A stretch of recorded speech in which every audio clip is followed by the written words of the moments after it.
Welcome back you guys, I'm in the FC, this is Blue Lions TV, and in today's News Daily video, I'll be speaking about the latest surrounding Timo Werner and why exactly his signing has not been 100% confirmed just yet. I'll be speaking about the latest in regards to left backs. It seems like we could potentially sign 2 left backs for this window, and to end things I'll be speaking about player departures and what their departures could mean once the summer window does reopen. So you guys, things are looking very exciting. Things are looking very promising. However, I need to let you guys know very quickly, you might be wondering, Nini, the quality is a bit different in today's video. The reason for that, you guys, is because I had a terrible accident today. Oh my, the frustration, the anger I had this morning, you guys. My camera, it busted, completely broken, finito, done and dusted. It's not coming back. It means that it's going to take me a while to get a new camera, so in the meantime, I'm going to have to use my webcam, you guys, so apologies for that, and of course, you know, RIP. We had some good times, but you had to let me down today when it was an important day. Without wasting no more time, hopefully some news to uplift us and keep us looking forward to the future is in regards to the latest surrounding Timo Werner. Now you might be wondering to yourselves, Nini, I thought that once we pay the release clause, this signing is going to be wrapped up easily. What's the delay? What's taking so long?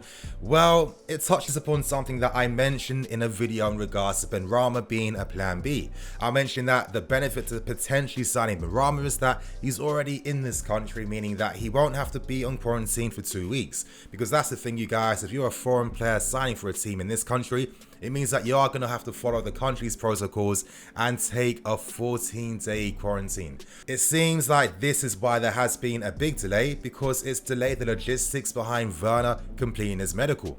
Things get even more complicated, you guys, because we can't necessarily send out club staff to go to Germany to get this done.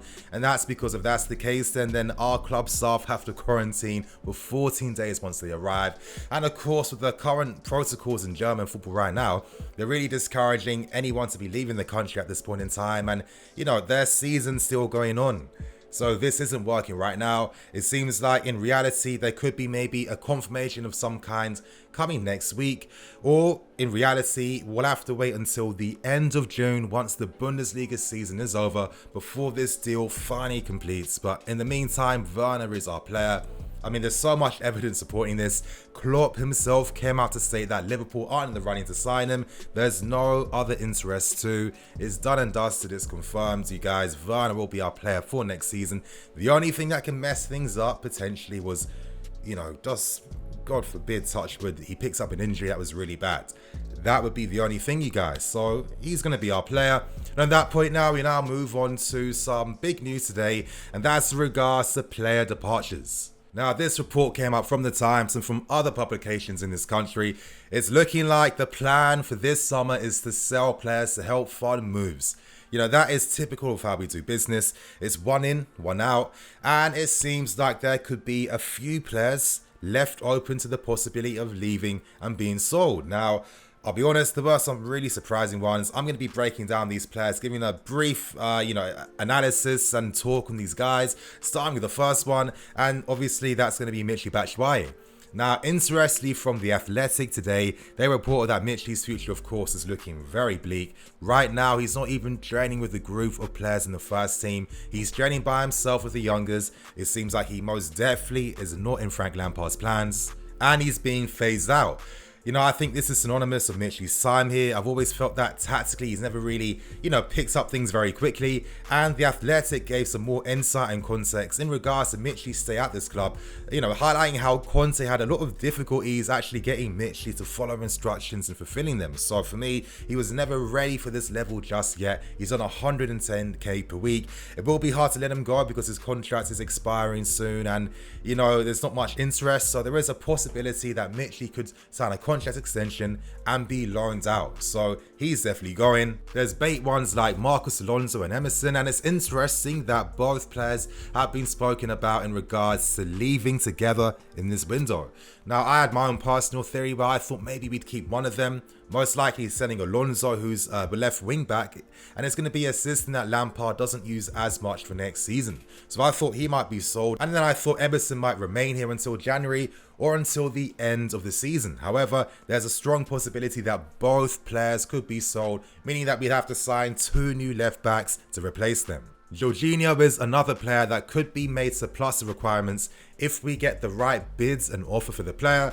Let's see what Juventus do, because, you know, Sarri is under a lot of pressure. The fans haven't taken too well to his brand of football. We know that Sarri board takes at least 1 year, 1 foundation year to get the basics right, but to really elevate things now, he needs his regista back to get that system running. So if they come in with the right money, there's a possibility Jorginho will be sold. Ross Barkley is another player that could be deemed surplus requirements, especially if we can pull off the signing of a Kai Havertz. We have Loftus-Cheek returning too. We have young talented players in the academy. You got Tino Andreas.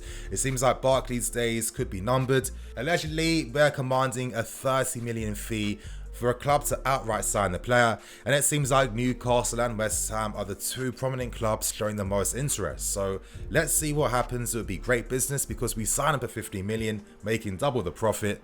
It could work out in our favour, you guys. Now, 2 surprising players were both Zuma and Andreas Christensen. Now, this really did surprise me. I guess Tomori's very young, so he was going to be safe.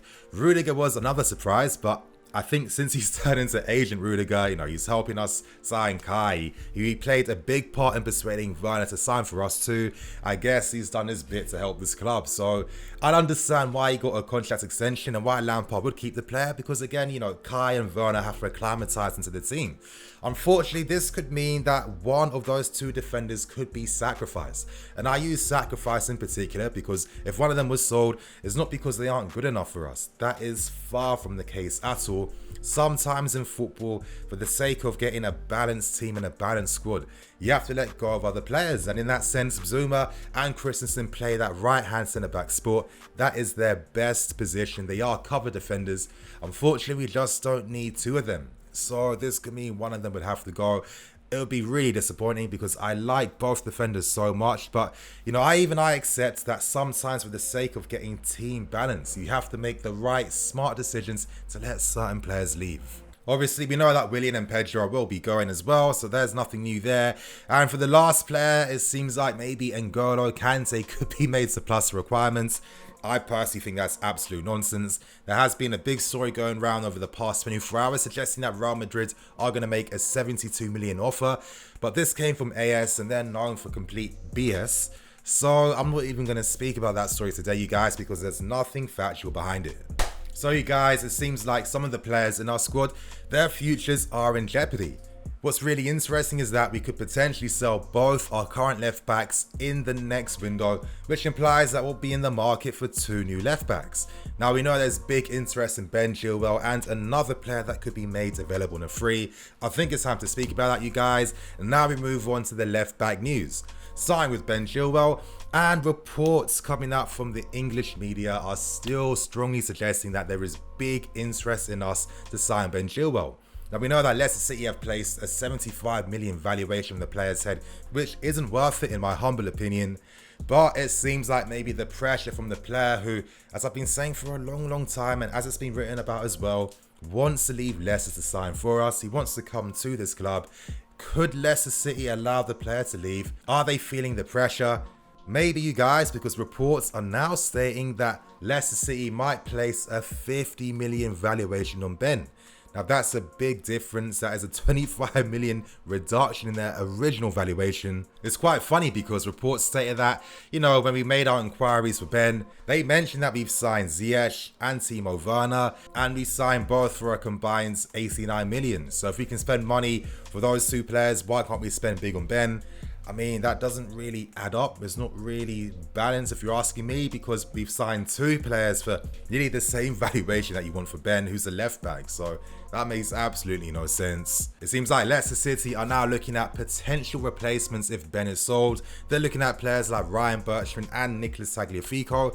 In that sense, does this imply that Ben is definitely leaving? I'm not too sure, I don't believe so, and that's because the valuation is still very high. However, it's natural for a Premier League club to think of the long term. they need to prepare themselves in case anything happens. So of course, if a club did spend the money to sign Ben, Leicester City needs to have a replacement for themselves. And I think they could be enticed to sell, knowing that there's so many great left backs in this market that are literally half the price that they want for Ben. I have to admit, the idea of still pursuing him, knowing that there's maybe better left backs out there that cost half the money, it doesn't sit too right with me. However, you know, I agree with Lampard. If he feels like he'll be great for the squad, the team, the teammates want him here too, then I can't complain, to be honest. And if we sell both Marcus Alonso and Emerson, we could potentially receive up to 50 million, which we can then reinvest to sign a Ben Chilwell. So I see the economics behind it, you guys. However, if you're selling 2 to sign 1, that frees up 1 spot left. And this is where things get interesting, you guys, because it also came out over the past 24 hours. Reports in France have stated that we have made contact with Kurzawa's reps. And if you guys don't know who Kurzawa is, he is the left back playing for Paris Saint-Germain. He will be available on a free once the season ends. And reports from France say that we've held informal talks to get a feel for the player, what he wants, and about the possibility of him signing for us. So in that sense, you guys, if we're selling both our left backs in Alonso and Emerson for a combined 50 mil to then reinvest that into a Ben, to then sign a Kurzawa on a free to act as that backup, letting Maatsen go out on loan to get some more experience and to acclimatise to the demands of adult football, then I think this could make sense. You know, Kurzawa would act as a backup option, which you do need, of course. You know, he can fit the system. You know, he's a decent player with decent attacking attributes. And the most valuable thing is, if you sign this guy on a free, you can then one day sell him on for a profit. So it will work out in our favor, you guys. And on that point, I'm going to wrap things up and keep things moving. We're starting to get an even stronger indication in regards to how our window is shaping up to be, how the squad is shaping up to be, who's going to come in, who's going to go out. This will be one of the most important summers in a very long time, you guys. It's going to be so exciting. And to get the latest, most contextual, insightful, real news that isn't fake, that isn't clickbait, you guys know where to come. It's Blue Lions TV. So on that note, I'll catch you guys later. Thank you for watching. I'm EFC. This is Blue Lions TV. I'll see you guys later with some more videos.